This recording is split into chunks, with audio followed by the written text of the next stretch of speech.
괜히 껐다 켰네. 카톡공화국. 요청하신 작업을 수행하지 못했습니다. 오류 코드. 이 메시지 받으신 분들 많을 겁니다. 멈춰버린 일상. 사용자가 몇만 명인지 아십니까? 10만 명? 100만 명? 1000만 명? 저도 이번에 알았는데 말이 안 나와요. 4,743만 명. 사용자 4,743만 명. 하긴 저희 아들 할아버지도 카톡을 쓰시니까요. 저희 아버지죠. 할아버지 할머니도 카톡을 쓰는 세상이에요. 사용자 4,743만 명 카톡 유례없는 먹통. 그제 오후 3시 19분 판교에 있는 데이터 센터에서 불이 났어요. 카카오의 모든 서비스가 10시간여 먹통. 현재는 일부만 복구됐어요. 카카오 측 완전 복구까지 얼마나 더 걸릴지 정확히 말하기 어렵다. 예상 못했다. 아니 4,743만 명이 쓰는 메신저에서 데이터 센터에 불날 줄 예상 못했다. 이런 거 예상하고 대책 마련해 둘 줄 알았는데 넷플릭스는 다 이거 한다는데 카톡은 예상 못했다. 불날 줄 예상 못했다. 대비책 부족했다. 이 카카오의 입장을 보는 많은 국민들의 반응은 카카오가 이렇게 말할 줄 예상 못했다 라는 반응이 많습니다. 소상공인들은 직접적인 타격과 피해를 입었습니다. 이야기 들어보시죠.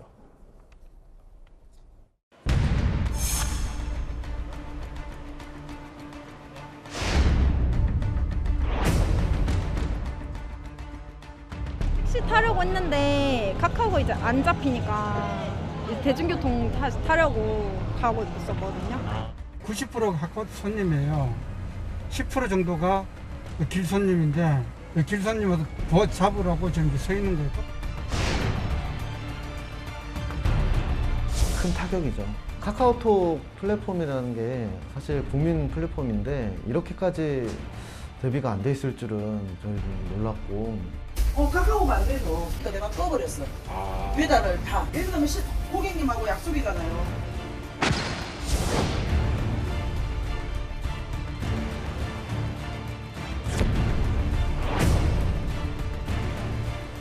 들어가면은 그냥 오류 때문에 안 된다고 뜨고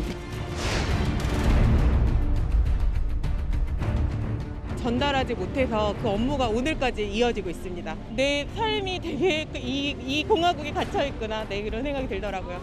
이렇게 계속 카카오톡에만 의존하면 나의 업무와 생활에 좀 지장이 있겠다, 네, 그런 생각을 했습니다.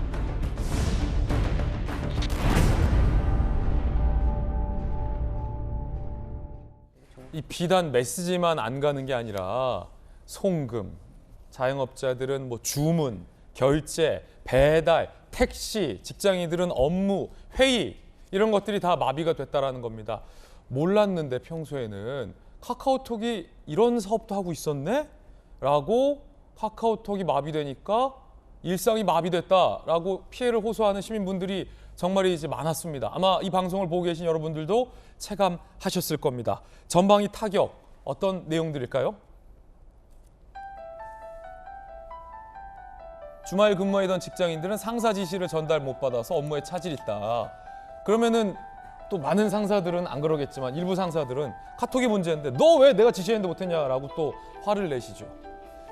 가상화폐 투자자는 카톡 로그인이 막혀서 거래를 못했다. 그러고 보니 주요 사이트를 로그인할 때 카카오톡에 연동이 돼 있잖아요. 카톡이 마비되니까 로그인이 다 안 됐겠군요. 250만 원 손해봤다라는 투자자도 나왔습니다. 택시, 대리, 킥보드 이런 것까지 다 카톡이 하고 있었군요. 승객콜 안 잡혀서 수입 5분의 1로 감소했다. 결제 문제로 손님과 시비도 붙었다. 킥보드 이용객은 대여 후에 대여는 됐는데 반납 처리가 안 돼서 요금이 50만 원 돌파했다. 이거 어떡합니까? 50만 원치 계속 탈 수도 없고 밤새 돌아다녀요 킥보드 타고? 이거 피해 보상해 줘야 될 것 같은데.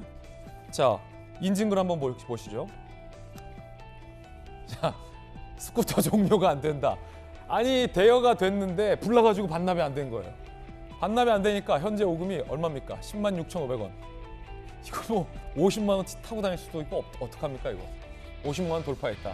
킥보드 반납 못한 사람. 속이 터질 일입니다. 학정역 주차장에 있었다.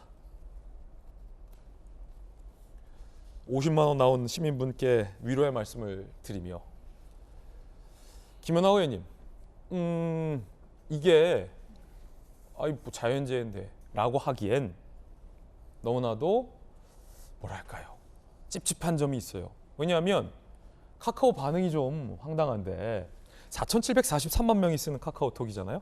비단 메신저뿐만 아니라 카톡을 기반으로 한 다른 서비스까지 다 마비됐는데 불날 줄을 예상 못해서 대비를 안 했다.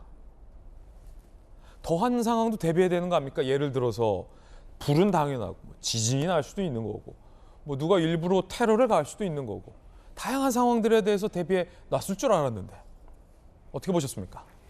그래서 일단 저는 처음에는 우리가 이렇게 카카오톡에 의존하고 살았는가를 이번에 처음 알았고요. 예. 두 번째는 카카오의 그 답변 중에 화재를 예측 못했다라고 하는 이런 황당한 답변도 처음 봤습니다. 그러니까요. 화재는 인류가 불을 발견한 이후에 지속적으로 도시에 큰 위해를 가하거나 예. 아니면 도시의 시스템을 바꾸는 주요 계기를 마련했던 네안데르탈인입니까? 아니면 호모사피엔스입니까? 어쨌든 불을 썼잖아요. 처음에 인류가. 그렇죠. 그래서 계속 인류에게 있었던 재난이고요. 이걸 예상하지 못했다라고 하는 것은 저는 정말 있을 수 없는 답변이라고 생각합니다. 두 번째 조금 핵심을 비껴나간 건데요. 화재가 문제가 아니라 이번 사건은 전원이 끊기면서 발생한 데이터 서버의 사실은 셧다운인데요. 전기를 끊을 수밖에 없었던 원인이 화재일 뿐이지 전기가 끊길 경우에 대한 다양한 접근 또 대비책이 있었어야 된다고 사실은 많은 IT 전문가들이 얘기를 하고 있습니다. 예를 들어서 한쪽이 마비되면 다른 쪽에서 정상적으로 업무를 가능할 수 있는 뭐 이원화 서비스 말씀하시는 거죠? 예, 대표적으로 데이터 센터의 이원화 또 디지털 트윈화 그래서 언제든지 가동될 수 있도록 만드는 건데요. 이번 데이터 센터에 카카오만 있었던 것이 아니라 네이버의 서버도 있었다고 합니다. 그런데 네이버는 아무 문제가 없지 않았습니까? 왜 그런가 했더니 춘천에 자체 데이터 센터를 갖고 있어서 거기에서 작동이 가능했던 거라고 하는데요. 아, 뭐 멀리 갈 거 없이 네이버는 이원화 서비스가 된다. 네, 그렇죠. 그런데 자그마치 카카오는 32,000개나 되는 서버가 이 판교 데이터 센터에 집중적으로 있었다라고 하는 건데 왜 이원화 서버를 안 만든 겁니까? 비용 문제입니까? 많은 데이터 전문가들 얘기는 데이터 센터의 문제는 기술적 문제가 아니라 돈과 시간의 문제다. 카카오가 돈과 시간을 아끼기 위해서 이원화 서비스를 대책을 안 마련해 둔 것이다. 네, 저는 그렇게 보고 있고 계속 안 하려고 했던 것은 아니죠. 그러나 저는 우선순위에서 데이터 센터의 이원화가 밀렸다라고 봅니다. 근데 한번 여러분들 좀 기억을 회상해 보시면 2012년에 카카오는 단순히 문자를 대신하는 메신저 앱이었습니다. 그때 카카오는 기득권이라고 하는 3사 통신사와 사실은 굉장한 전쟁을 치르는 듯한 착한 메신저였는데요.